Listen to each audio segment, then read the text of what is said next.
Good morning and good afternoon. Today we have a match between two teams. So one team in Czech Republic, so Masaryk University, and one team in Nepal, Kathmandu University. So for this match in Group F, Day 2, I give the floor to my colleague who will be hosting your match. Thank you very much, and welcome everyone. Welcome to the two teams. Welcome also, and a big thank you to the three judges that will be, or perhaps already are, observing this debate. The topic of this Day 2 match is whether or not commercial exploitation of extraterrestrial resources must be constrained by the non-appropriation principle. The teams have received this topic 7 days in advance, have prepared for both sides. But before we find out which position will be defended by which team during the debate, I would like to pass the floor to the teams for introductions, starting with the Kathmandu University, Ms. Mainali. Greetings, everyone. I am Soumini Mayadi, representing Kathmandu University from Nepal, and I'm extremely delighted to be here today. Thank you. You're welcome. From Masaryk University, Ms. Chepichkova. Hi, thank you for having me. I'm also very honored to be representing Masaryk University at this competition. Thank you. Welcome. From Kathmandu University, Ms. Casey. Hello, everyone. I'm Kritika Casey, and I'm really delighted and looking forward to the second session of debate. Thank you so much. Thank you. Welcome. Ms. Tomikova, Masaryk University. Hello, everyone. I am excited to be here, and I'm excited to represent our university in this match. Thank you. Thank you. Welcome. From Kathmandu University, Ms. Dakal. Hello, everyone. I'm also excited for the match today. Thank you.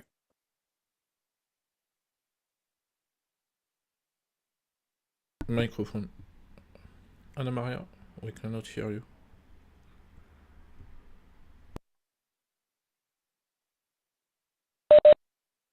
We cannot hear you, Anna Maria. That's.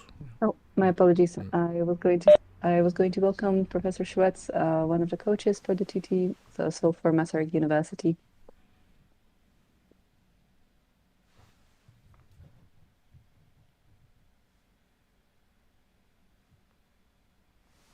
Okay. So in a few short seconds, you should be able to see the wheel for the allocation of positions. If I can just get a confirmation that you do. Yes. Thank you. So 2 possibilities for each team, in favor and against.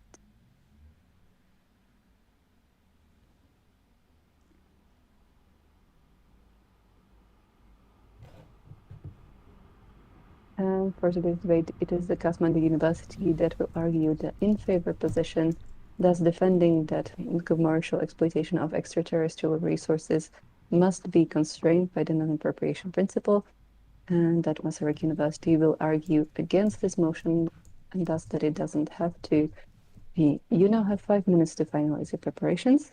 Feel free to close your cameras. Thanks.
Thank you, everyone. The time for final preparation has now passed.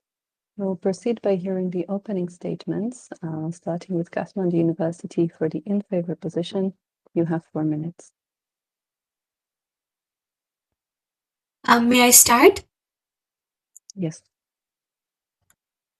Respected judges, members of the opposition, and everyone present, good afternoon. My name is Soumiti Marani, speaking for the motion, commercial exploitation of extraterrestrial resources must be constrained by the non-appropriation principle. I will define the motion and establish the legal and moral framework that will anchor our entire case, and my teammates will expand on our contention and provide the concluding remarks. Before moving forward with our contentions, let's be clear on one thing. This debate is not about whether commercial exploitation of the space should exist. It is about how humanity is entering a new commercial dimension. And in this dimension, do we repeat our history of resource colonization, where technological advancements translate into ownership, or do we preserve outer space as a shared domain of mankind? With that context, let me now clearly define the motion before us. According to Dr. Rosanna De Plano, in the book International Law, commercial exploitation of extraterrestrial resources refers to any activity undertaken by state or non-state actors with the objective of generating economic benefit through the extraction, ownership, sale, or utilization of resources located on or within celestial bodies, encompassing materials such as the precious metals, rare earth elements, and helium-3. According to Dr. Peter Masaryk, commercial exploitation of extraterrestrial resources is governed by the International Space Law, the Corpus Juris Specialis, currently consisting of 5 multilateral treaties and 5 sets of guiding principles.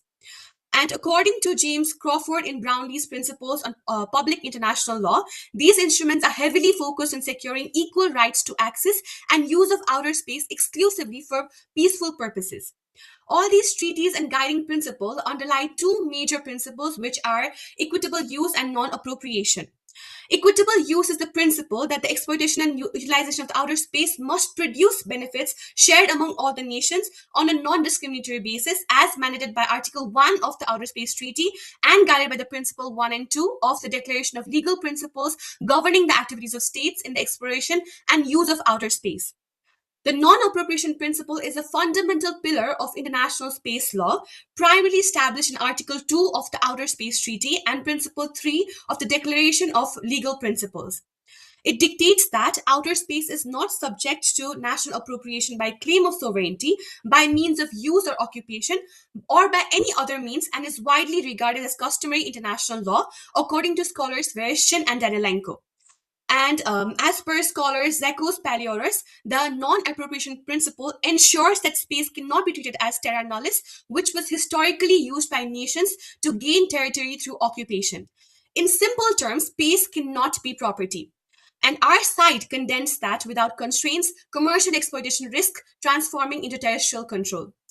Our team believes that extraterritorial resources constitute the province of all mankind, and only constraints grounded in the non-appropriation principle can prevent space from becoming the next arena of inequality, colonization, and geopolitical competition. This debate must prioritize long-term collective rights over short-term economic gain. The Outer Space Treaty and other relevant instruments underlie the same concept that exploitation must benefit all countries regardless of economic capabilities. As such, the question you must ask is, which side protects outer space, a shared global commons? Our appropriation is allowed. There is no going back. That is why constraints rooted in the non-appropriation theory are not obstacles, but rather safeguards, particularly for developing nations. My teammates will now expand on our major contention. Commercial exploitation of extraterrestrial resources must be constrained by the non-appropriation principle to avoid monopoly by state and non-state entities. Thank you. Thank you. We'll now hear the opening statement for the against position by Masaryk University team. 4 minutes. Honorable judges, dear opponents, the affirmative side stand by the assumption that the space is a sanctuary where the rules of commerce do not apply. They will run heavily on the non-appropriation principle as a blanket ban. But we want to show you that this principle should be interpreted in a way that does not delay the progress. The question today is not whether the nation can plant a flag and claim the moon as its territory. That is clearly prohibited. The question is whether the pioneer who extracts a liter of water or a gram of helium can own that resource. We argue that restricting resource ownership under the guise of non-appropriation is a necessary limitation, and we stand firmly against the resolution. The opposition relies on Article 2 of the Outer Space Treaty, which prohibits national appropriation by claim of sovereignty.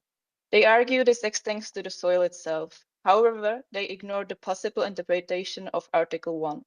The Article 1 explicitly mandates that space shall be free for exploration and used for the benefit and in the interest of all countries. That means that every country has the right to explore and use space resources because everybody has the same right. Consider the United Nations Convention on the Law of the Sea. Article 89 has very similar non-appropriation principle as we have in the Outer Space Treaty, and declares that no state may validly purport to subject any part of the high seas to its sovereignty. But the Article 87 says that high seas are open to all states and allows, for example, fishing, which means that the states are extracting sea resources and own what they take. That comes to the point of sharing. The opposite attempts to move to the goalposts by citing also referring to the Moon Agreement that says that exploration and use of the Moon shall be carried out by all countries, irrespective of their degree of economic or scientific development. However, the Moon Agreement has never been customary international law. It has been rejected by every major spacefaring power: the US, China, Russia, and India. Why? Because it attempts to impose a moratorium on progress. By contrast, the Outer Space Treaty uses the phrase province of all mankind that implies a right of access and benefit. All countries have the right to access and benefit from the space. So why should they be restricted by non-appropriation principle? Finally, we look to the Artemis Accords, which represent the more significant and recent and quite successful attempt to interpret international space law. Signed by 61 nations, Section 10 of Accords explicitly clarifies that the extraction of space resources does not inherently constitute national appropriation. The Outer Space Treaty expresses international influence, equally assuring that no one claims territory by providing the legal certainty that's necessary for commercial investment. But without the right to own what you mine, there is no business case for space. And without a business case, the exploration promised in the Article 1 of the Outer Space Treaty remains a fantasy because of monetary situation in most countries. The opposition offers you a dead end: space when you can look but not touch, travel but not stay.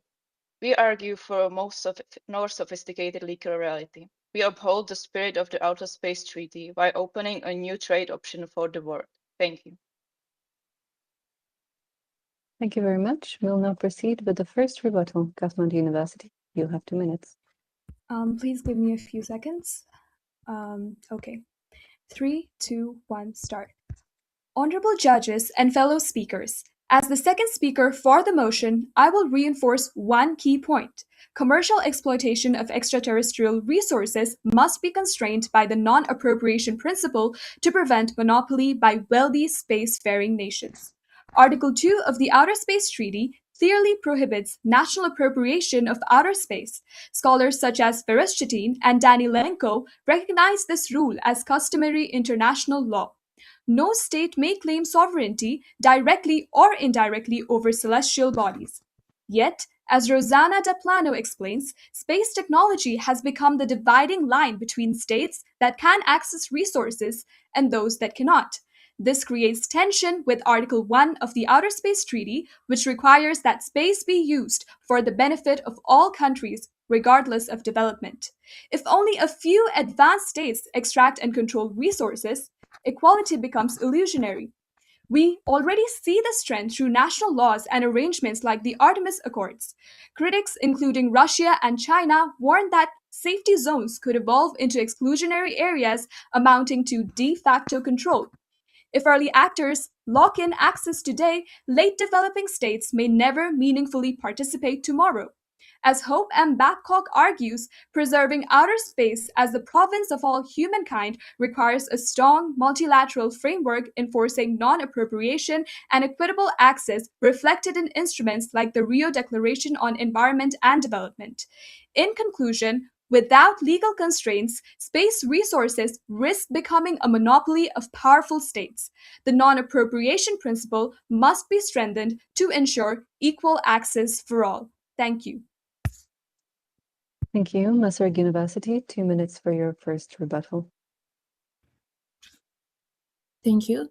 Honorable judges, dear opponents, first, I would like to address the sources that were cited by the opposition. We heard a multitude of scholar opinions. However, I would like to kindly remind the court that those are in no way binding and should be only used as a secondary source. The second source that was also cited throughout the pleadings is the Open Space Treaty. However, at the time when the Open Space Treaty was concluded, minerals extraction was not a topic that was explicitly included within it. Therefore, the only comprehensive legal instrument that we have now that specifically targets minerals extraction is the previously mentioned Artemis Accords. Now, I would like to once more kindly invite the court to look into Section 10, Paragraph 2 of the Artemis Accords, where it is explicitly stated that minerals extraction does not inherently equal national appropriation. In addition, the construction of safety zones is also agreed upon within the Artemis Accords. As a representative of the opposition for this motion, I would like to emphasize how the importance of legal instruments such as the Artemis Accords and the loose interpretation of the non-appropriation principle that allows private investors to have a level of legal certainty that is crucial for any progress. Thank you. Thank you very much. For the second rebuttal, Kathmandu University, 2 minutes. Am I audible? You are. Okay. Starting in 3, 2, 1. Respected judges, I will first respond to the opposition and then expand on our contention. The opposition argues that the commercial exploitation should not be constrained by the non-appropriation principle. Their arguments are flawed for the following reasons. Providing the first rebuttal. First of all, the Outer Space Treaty is still considered the Magna Carta and the international space law depends on it. That is why we are relying on that instrument. And secondly, Article 2 of the Outer Space Treaty prohibits sovereignty over celestial bodies by any other means, and Article 6 makes states responsible for all national activities, including private sector. This means that state cannot evade the principle by outsourcing extraction to private companies. And thirdly, according to the Space Foundation, private actors like SpaceX, Blue Origin, and Astrobotic account for the majority of commercial space activity. Without legal constraints, this becomes a monopoly by proxy, which the opposition fails to address. And third, we contended the non-appropriation as a customary international law, not the Moon Agreement, as opposed to what the opposition stated. Now, building on our argument that commercial exploitation should be constrained by the non-appropriation principle in terms of non-state actors. As Dr. Rosanna De Plano explains, technological capability already determines who can access space resources. The non-appropriation principle prevents this.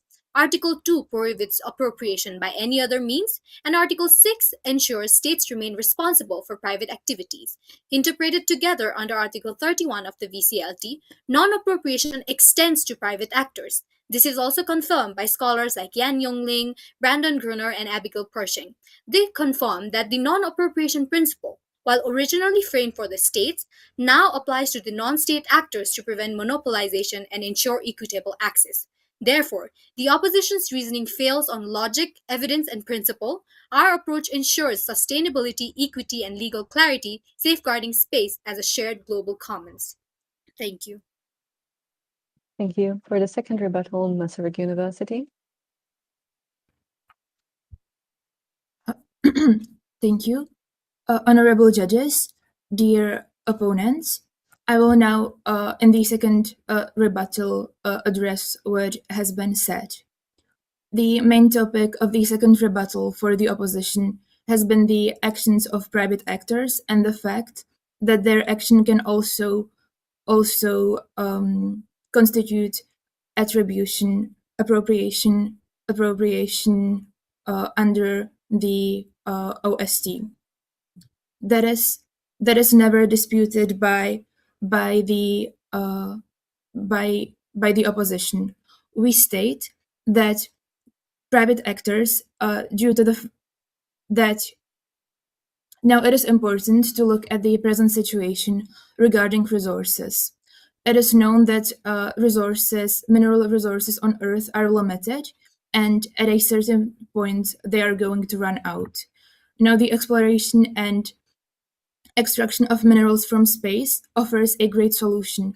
However, not so many states have the opportunity to actually expend money there. Therefore, private actors are going to be major players, as the government is admitting.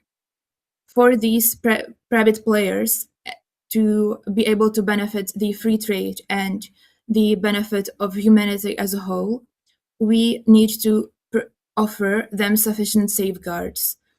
And these safeguards are addressed within the Artemis Accords, where it is stated that safety zones can be created where states can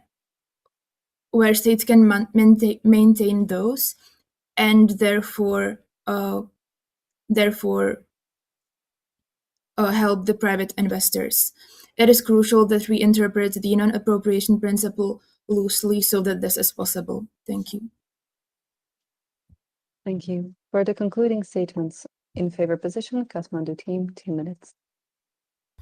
Honorable judges, the opposition side presents their argument primarily by relying on the Artemis Accords. But let me bring the attention of the court to the fact that the Artemis Accords has been denied by Russia, China, and the members of the Artemis Accords are small member states that do not have any space exploration capacities except for the United States of America. So this shows that Artemis Accords is disputed and it is also a political agenda. Now, honorable judges, this debate came down to unrestricted commercial exploitation versus protected ownership of the outer space resources. The opposition asked you to prioritize private development, but we have shown that commercial exploitation without limits leads to de facto appropriation and monopolization. First, the non-appropriation principle is not merely symbolic. Article 2 of the Outer Space Treaty explicitly prohibits ownership of celestial bodies by any other means, and Article 6 ensures states remain responsible for private actors. This legal framework prevents monopolization. Second, unconstrained commercial exploitation creates monopoly and exclusion. Private actors like SpaceX, Blue Origin, Astrobotic dominate space activity. Without non-appropriation, latecomer states and similar actors risk permanent exclusion, violating equal access under Article 1 of the Outer Space Treaty. Our model allows responsible commercial activity while safeguarding global equity. There's risks turning outer space into a new colonial frontier, with states like United States having a say as they depend on the Artemis Accords. If the purpose of international space law is to ensure peaceful cooperation and benefit for all humanity, then commercial exploitation must operate within the boundaries of the non-appropriation. At the end of this debate, one truth stands clear. Outer space does not belong to whoever reaches it first. It belongs to all humankind, and only constraints in the non-appropriation principle can keep it that way. As such, we can protect both the present and future generations, ensuring outer space remains the province for all mankind. Thank you. Thank you. For concluding statements in the against position, Masaryk University.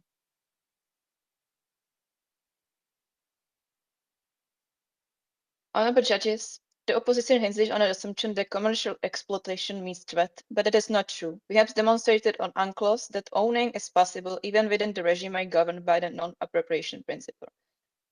Outer Space Treaty centers on a benefit and interest of all countries, and that means that every country has access to space and can benefit from it, which is true. Therefore, we don't see why every private entity shouldn't own what they mine and be happy for their achievement that is only theirs. Let us be clear, nowhere in the Outer Space Treaty does it say nations cannot mine. If the drafters intended to ban the extraction of resources, they would have written it. Instead, Article 1 explicitly grants the right to free of use of outer space. And if you link it to the common heritage of all mankind, then we can say that the right to use a territory also includes the right to extract and own its resources. The non-appropriation principle in Article 2 is a ban on sovereignty. It prevents a nation from claiming a quarter that as its own territory. But law distinguishes between real property, the land, and movable property, the minerals. When a company extracts a resource, it doesn't take the whole space object, it only takes a small part of it. The territory has not been appropriated, only a resource has been used to serve greater means. To argue otherwise is to say that astronaut who picks up a rock to study it has appropriated the moon. If that logic holds, every space mission since 1987 has been illegal. Finally, look to the Artemis Accords. 61 nations have signed a document that ensures that extraction of space resources has a different appropriation regime than owning, for example, the moon. So why cannot the nations own what they mine? The world is constantly developing, and to step onto the right path to revolution may this time mean opening a new trade option for all the countries to involve. Thank you. Thank you very much. Well done to your teams for concluding of the debate. Congratulations on wrapping up your day 2 match. You can all now relax. You're no longer under evaluation after this point. Within a few days, you will receive the consent scorecards from the 3 judges, but I would like to invite you already now to share your feedback amongst yourselves about the preparation, perhaps the topic itself, if you heard familiar arguments from the other side, and perhaps if this was a topic that was familiar to you from your studies previously. Starting with the Kathmandu University's Ms. Dakal. The motion was very interesting, even more interesting than the last motion we got, because now this is about outer space and we don't really study outer space or international space law in Nepal. So due to that, it was more interesting to delve deep into all the principles that apply and stuff like that. And while researching, we also came across similar argument that was presented by the opposition side. So yeah, it was a very fun debate and fun topic. Ms. Tomikova, how did you find the debate? I found the debate quite enlightening. It was a topic that very interested me. I did a few astronomic Olympic teams, so it was very familiar with it. But also I didn't feel it from the point of view of physics. So now with the point of view from law, it was also something very new, and I really enjoyed that. Thank you, Ms. Casey.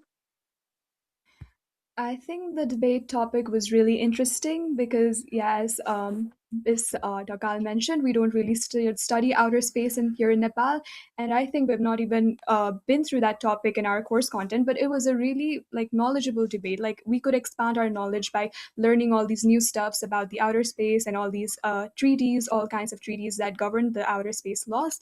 So it was a very fruitful and interesting debate. Thank you, Ms. Chapichkova. Thank you. Yes, for me, it was also completely new. I didn't know anything about space law before. And what was also interesting is the kind of connection or the connection to law of the sea and generally public international law. That's such a huge area of interest. So I'm happy that I could expand it a bit. Thank you, Ms. Mainali. Honestly, I enjoyed the topic a lot. It was kind of challenging at the same time because I had not dealt with the space law before, and it was really interesting to research on treaties and the outer space treaties and philosophy behind all these principles that we researched upon. And it was also interesting to deal with all the sides for preparing for the for side and the against side as well. So I really enjoyed the topic. Thank you for sharing. We usually at the end, we also pose 2 questions for the teams. You can, of course, choose which of your members starts to answer. You can, of course, answer all of you on the team. So I'll just call the team and you can start the answer. First question would be, what skill have you felt you were using the most or perhaps were challenged to improve upon throughout your day 1 and day 2 matches and going forward to day 3? So first to Masaryk University team. So So- I think. Yeah, go on. Sorry. Okay. I think I really involved the speaking part because yesterday we had moot court in English and I was feeling really confident with the speaking because I haven't prepared it in advance. It was just like for like 2 minutes. That's not enough time. And I was like knowing what I'm speaking of, and it was so nice to feel that confident. Yes, and for me it's similar. Actually, like during the first match, I was more stuck like on text or on something that I prepared. And for this match, I was like my goal was to really try to react to what has been said. However, I feel like in the second rebuttal, since it's just like 2 minutes apart, it's more difficult to like hold the thought. So that's maybe something to improve going into the third match. Any question for Kathmandu team? Agreeing to what she just said, because like when you are rebuting right now, you know what you're going to say, but it is difficult to articulate it like in a span of like 10 seconds. So that is what the skill, like rebuting skills and active listening skills, are what are being used, as opposed to in moods you have like 45 minutes of time to hear the other side and to prepare your rebuttals.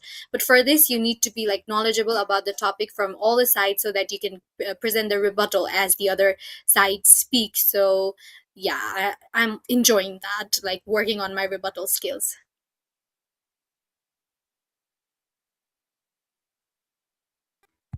Yes, it is the same experience for me as well. I think that in debates, you have to be really quick on your feet. Like, you don't get much time to articulate all those ideas, and you have a very limited amount of time before you have the time to present. So, that's something that I want to improve on. And yeah. And for me, in a way, it's also about critically thinking and analyzing the topic in both the ways, because we were supposed to prepare from both the platforms and we had to like analyze and strategically plan out things on what could the other team say as well. So planning on the arguments preparation and everything was a great skill that I learned from this debating. Thank you. Thank you for sharing. And final question would be for this edition, have you been following perhaps your opponents for today's match in their day one? Or perhaps were you following other teams in this edition? Or the previous editions? What was the match or the team that inspired you or challenged you also for your own preparations? So again, first, Masaryk team. Well, I watched like I think it was Australian team from last year. It was day one, and it was very nice to like see the people that have English from like the day one to just like say it like it's nothing else. So yeah, that really like inspired me to improve my English to maybe like getting close to their level.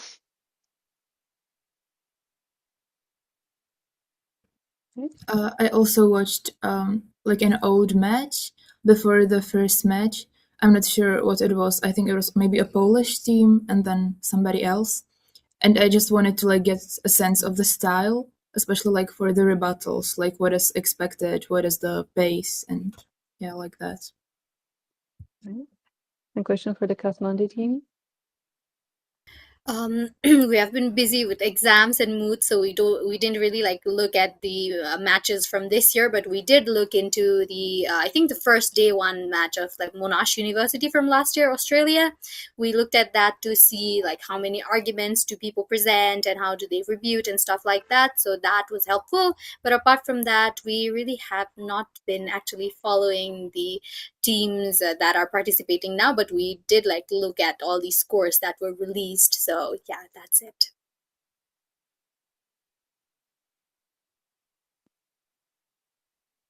All right. Well, on that note, I will be passing floor to Professor Levanch to wrap us up. And if you have the time to follow another match, there is one starting in just about 30 minutes for another day too. Right. Yes. Well done. Congratulations. That was a great match again for your teams and in this group. Voila. Sorry.